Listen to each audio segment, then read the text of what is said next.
Wanting.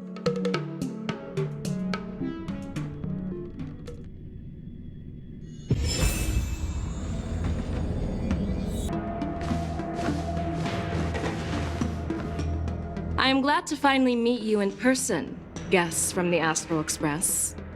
I'm Fei Xiao, the general of the Xianzhou Yao Qing. Let me introduce our guest to you. The one dressed in green. He's the reincarnation of Imbibitor Lune, and the person behind him is the newest member of the crew. I've heard a lot about you. Outside the reports from the Law Fu, the Skyfaring Commission of the Yao Qing has also gathered plenty of information about both of you. I've been eager to meet you face to face for reasons that I'm sure General Jing Yuan has explained, right?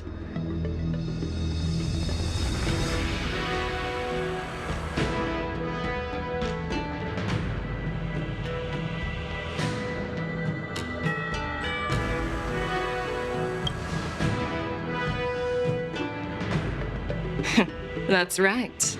But don't worry, this isn't a trial. I just want to have a chat with you and get a better understanding of the facts. According to General Jing Yuan's report, the Ruin Legion is to blame for the Ambrosial Arbor crisis, and all Arbiter Generals should pay attention to the Ruin Author's movements. Over the years, the Destruction's minions have wreaked havoc on countless worlds, and the Alliance has been keeping an eye on them. But no one expected them to join hands with the remnants of the Abundance. The damage caused by the Ambrosial Arbor crisis was far less severe than expected, which is good news for us. However, it was quite different from the Ruin Legion's usual style of destroying life wherever they go. While I trust the bravery of the Divine Foresight and the Nameless, I'm curious about some details missing from the report. I'd like to take this chance to have an exchange with both of you. Let me be clear, the questions I'll ask might not reflect my actual thoughts, so please don't take offense if any of my questions seem a bit harsh. Please go ahead, General. But keep in mind we can only answer based on what we know. And perhaps you already have the answers to your questions in your heart. You have a clever tongue. I like it.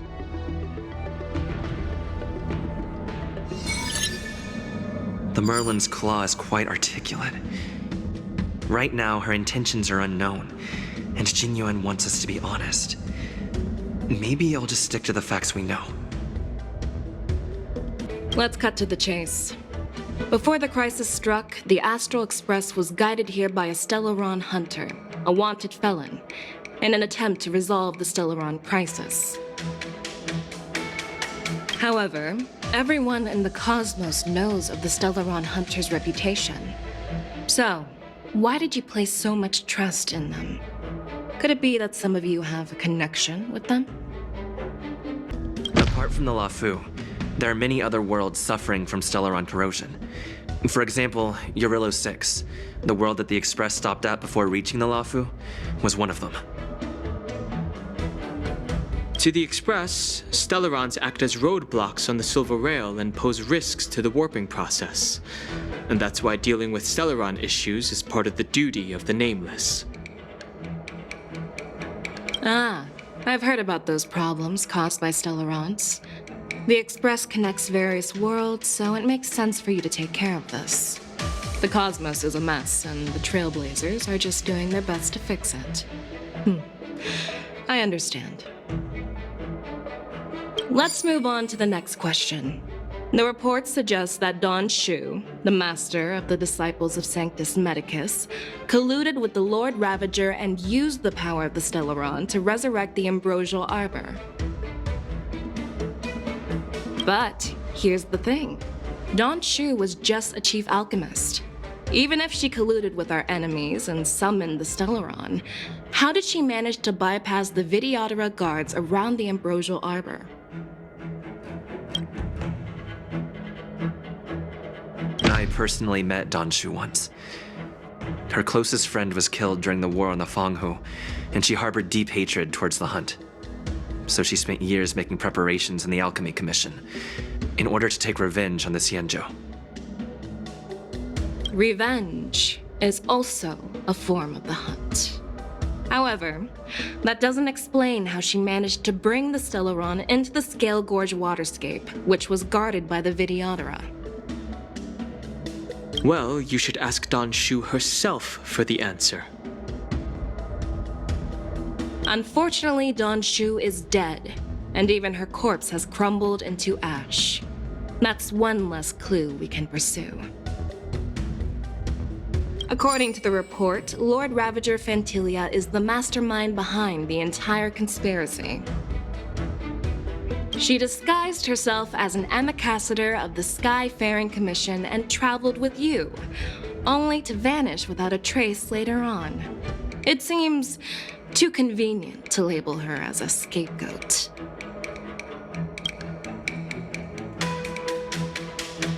Fantilia is one of the Heliobi, the energy life forms that once fought against the Xianzhou. They're known for their unpredictable and elusive nature. Just as he said, when the ambrosial arbor resurrected, its roots broke through the creation furnace on the Lawfu, accidentally releasing the heliobus fiend fire sealed inside. This can be used as circumstantial evidence. If Elder Huai Yen accepts the explanation, so do I.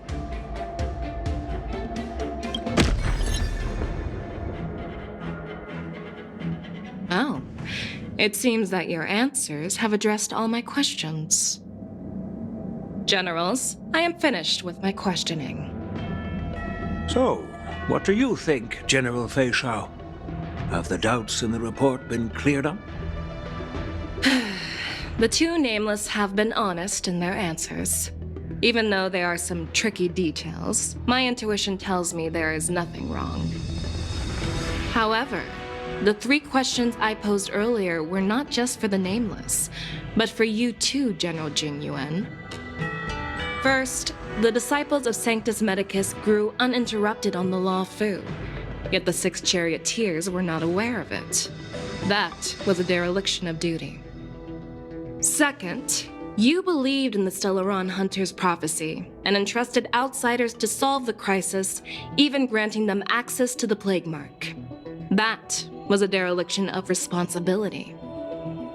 Third, you insist on holding the war dance right after the Ambrosial Arbor crisis, putting the Lawfu back in the spotlight. That is a dereliction of wisdom. Merlin's Claw.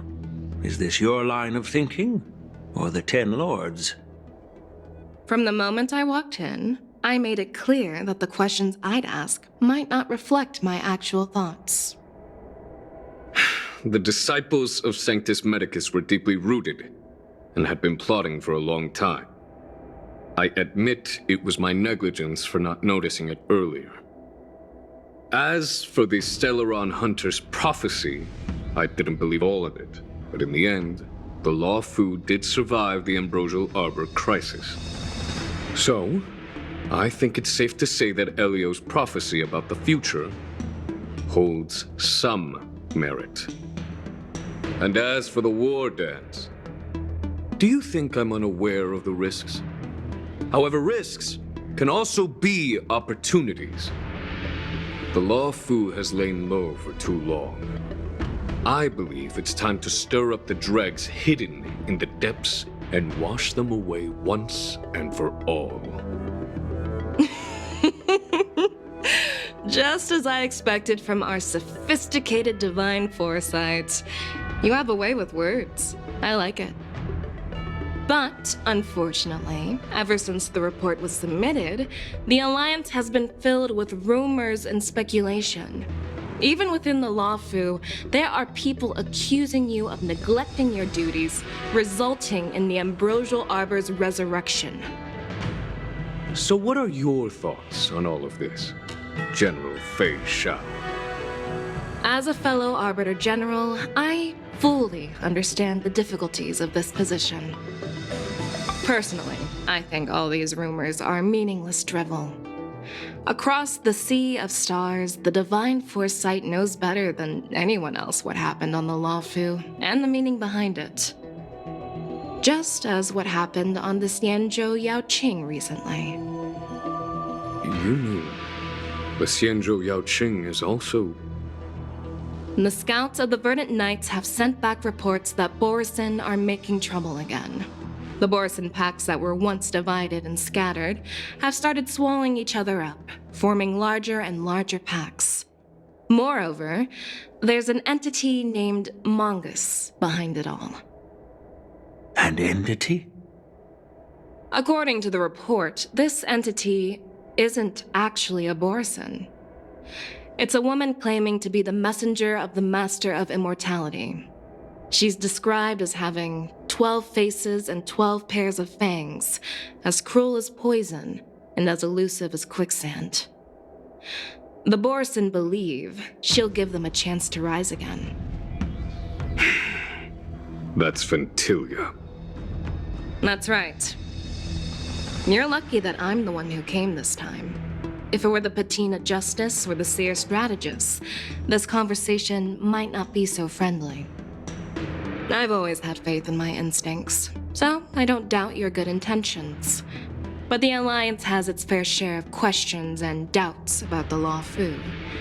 So, my plan is to come up with an acceptable answer to satisfy the Alliance. What's in this plan, General Fei Xiao? General Jing Yuan, you already know what has to be done. But since you don't want to be the bad guy, I'll take care of it for you. You need the final word from the Ten Lords Commission to quell any doubts. And for that, I'll have to ask the two Nameless to visit the shackling prison. No, I'm not imprisoning you. While you're there, I'll ask a judge in the Ten Lords Commission's Interrogation Division to record a detailed testimony with the karmic mirror from both of you. We'll fill in the gaps that weren't covered in the report and silence any protests within the Alliance. I'm okay with that. Your willingness to help is truly heartwarming, youngsters. Then, as the Merlin's Claw requests... Oh, there's one more thing. This testimony is for silencing the voices of opposition within the Alliance, but I would like to urge General Jing Yuan to listen to the pleas of the Foxians on the Xianzhou Yaoqing. So, you are here for Hule. Exactly. Hule is locked up in the Luofu's shackling prison. Since he is the broodlord of the Borisin, I want to transfer him onto the Xianzhou Yaoqing and imprison him there. The recent movements of the Borisin suggest they're planning something big, so we must act preemptively. It makes sense to have the Foxians keep an eye on their arch-nemesis. Since you trust my judgment, I'll repay that trust. What do you think about all this, General Huayan? I was worried this would turn into a heated argument, but it seems like both of you are on the same page, solving each other's problems. I couldn't have asked for a better outcome. And as for Hule, I'll send my lieutenants Zhao Chou and Moza to check on his condition in prison and ready him for transport. If there are no more questions, shall we get this started?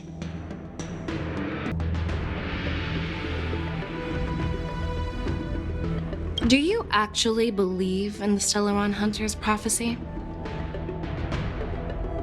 The Xianzhou's matrix of prescience can also predict the future. Do you believe in its prophecies? I understand.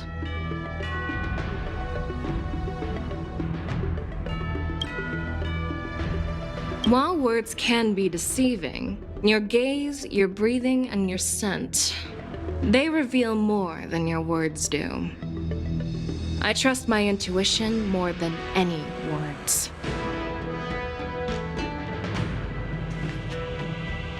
Well, I'm glad we managed to talk this out.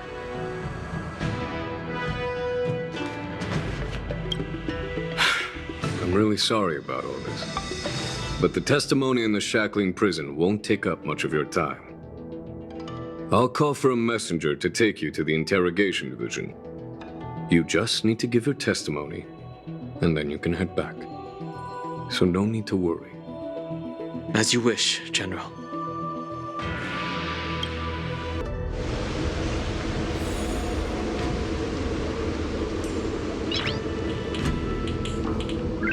As General Jing Yuan requested, everything is prepared for your arrival, and I am here to receive you. The judges at the interrogation division also know your purpose in coming.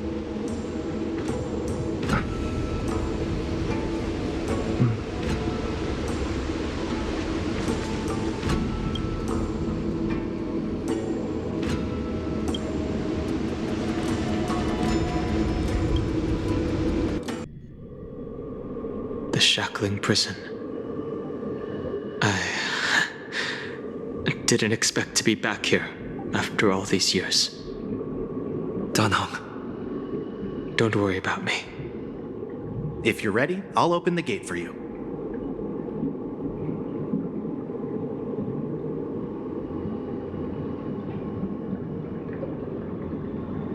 Well, technically, the shackling prison is spread out across multiple delves, and the ancient sea is just where they overlap. Please, come on in, dear guests.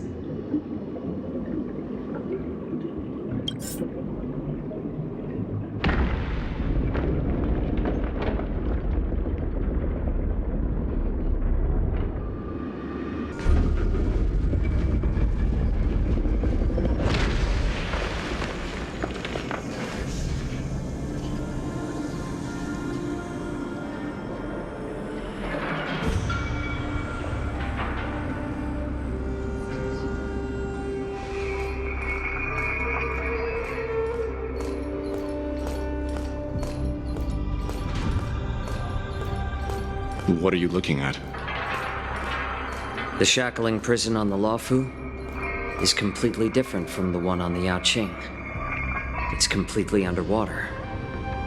Whether it's in the clouds or underwater, breaking free would still be a piece of cake for me. Still thinking about your old jailbreak tricks, huh? Forget it. You're free now. Just don't do anything stupid, or the judges will throw you back in there and lock you up for a few hundred years. You'll see me again in just a few days. Taking Hule back to the Yaoqing means a lot to the Foxians on the ship, and to the General herself. So stay alert.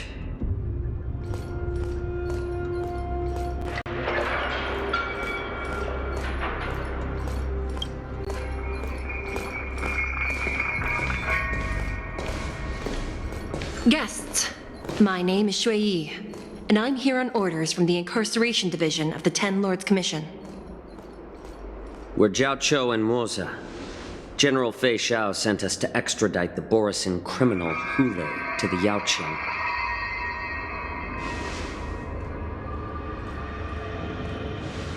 We're here to inspect the conditions of his imprisonment and make preparations for the handover and transportation. I assume you've been briefed, Your Honor. Your visit request has been approved. I'll be your guide for this trip.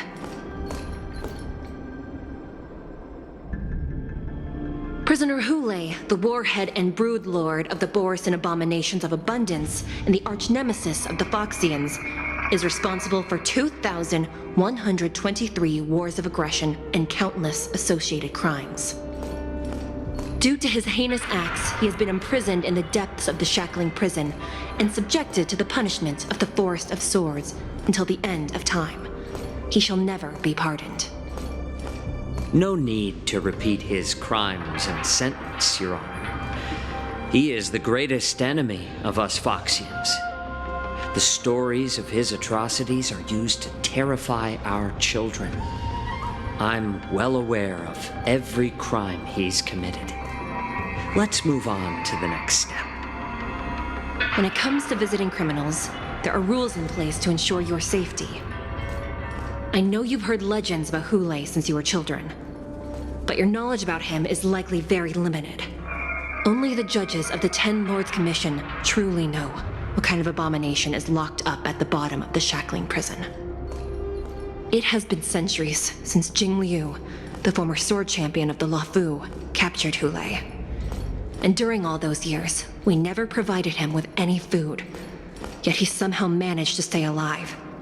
It defies all the documented physical characteristics of the Borison. The Forest of Swords, forged by the Punishment Division, is a device of intense torment, used to execute sinful abominations. Most Borison die within 3 days in the forest, but Hulei is different. Every time the blades pierce him, his body instantly heals. Despite the brutal punishment, he somehow manages to survive. The complex rules are there because of his abnormal characteristics. Do you understand now? I apologize for any offense caused. Please continue, Your Honor. I've given you the instructions regarding Hulei's visitation. Please make sure you read them carefully.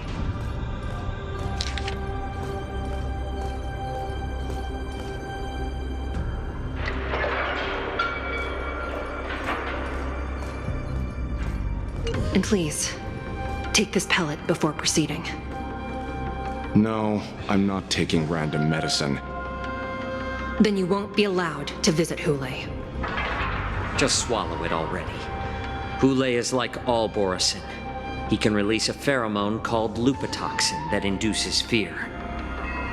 Thousands of years ago, we Foxians were enslaved by the Borison. Not because we were naturally weaker, but because of their lupatoxin. This pill is for our own mental well-being. I understand. I knew you were a reasonable person. Now that we've taken the medicine, let's proceed.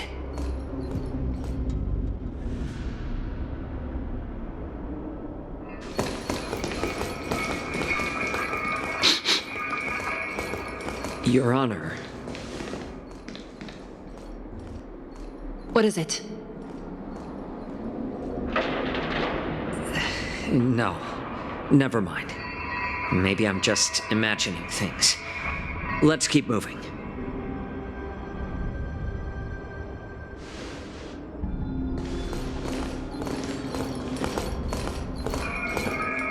Here we are. Her Honor hasn't arrived yet. Please wait a moment.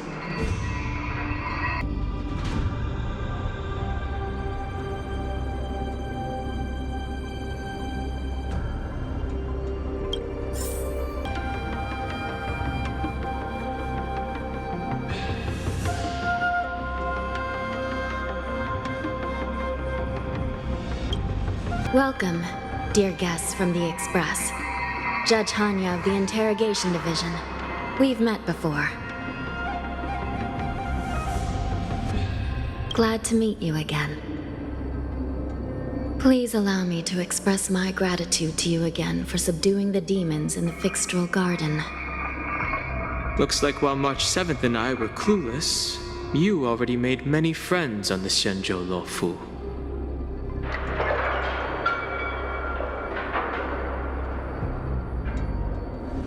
Even though you and I have met before, we can't show any favoritism under the Ten Lords.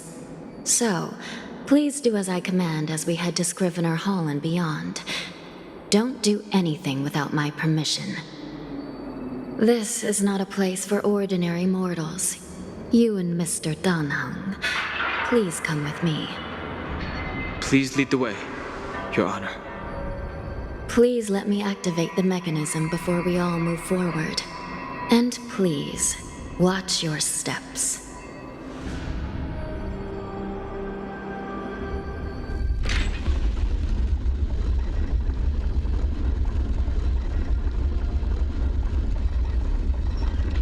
Be very careful and watch your step as you make your way through.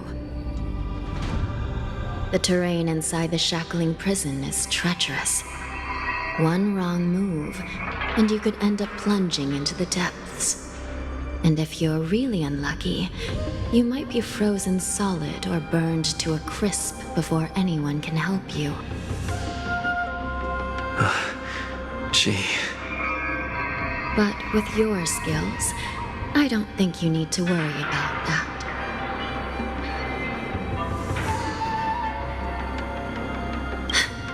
You're funny. This prison does contain many layers. We even brought in Videodora Icor line craftsmen to introduce the ingenuity of delve enchantment. What you're seeing now is just one part of the shackling prison.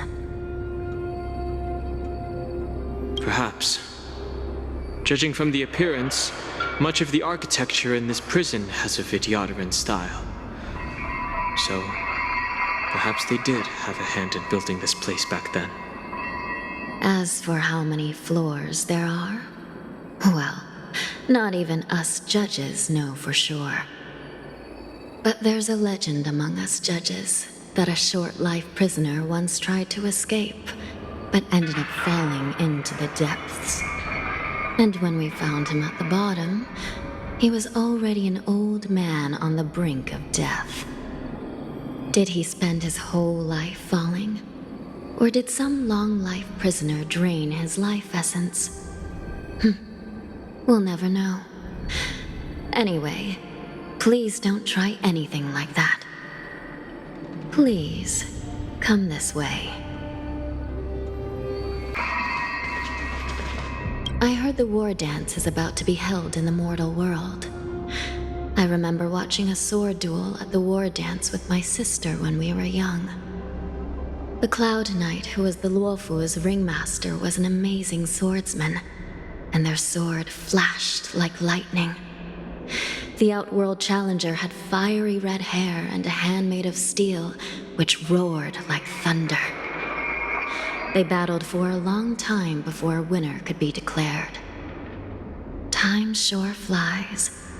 Now, both my sister and I are residents of the Netherworld, and we will never again feel the thrill of a competition. Are there a lot of people in Starskiff Haven due to the war dance? Sounds amazing. It's a shame I'm too busy to attend. But even if I could, I'd probably just scare people off with my current appearance. Let's get going then.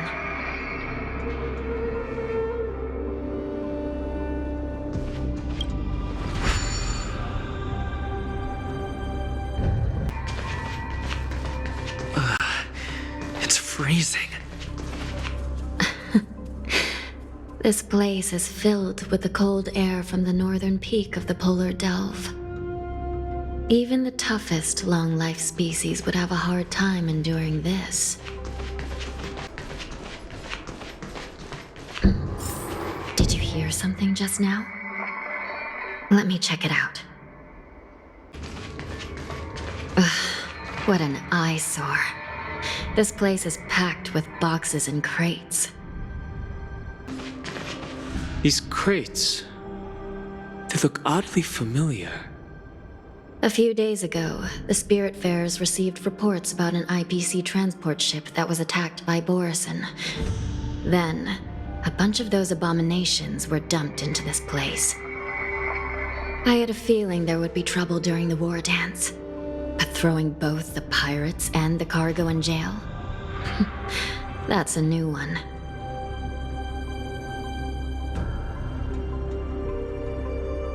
I heard the Intelligentsia Guild crafted something dangerous. We have many records in the Hall of Karma about these wise ones. They love to tinker with forbidden technologies, always trying to push the limits of ingenia. I caught a glimpse of the mechs in those crates, and they bear a striking resemblance to Borison. I wonder what they're planning this time. Well, business first. Let's keep moving.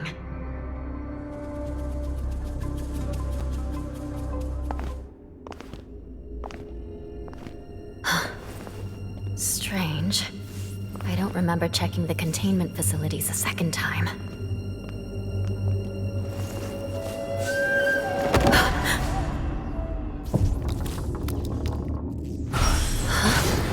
Watch out!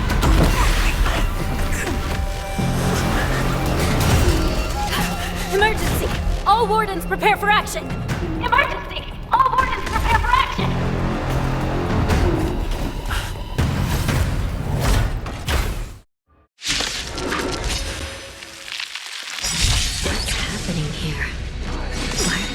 is moving on their own.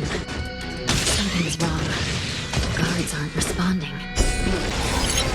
This thing is going wild, just like a Borison.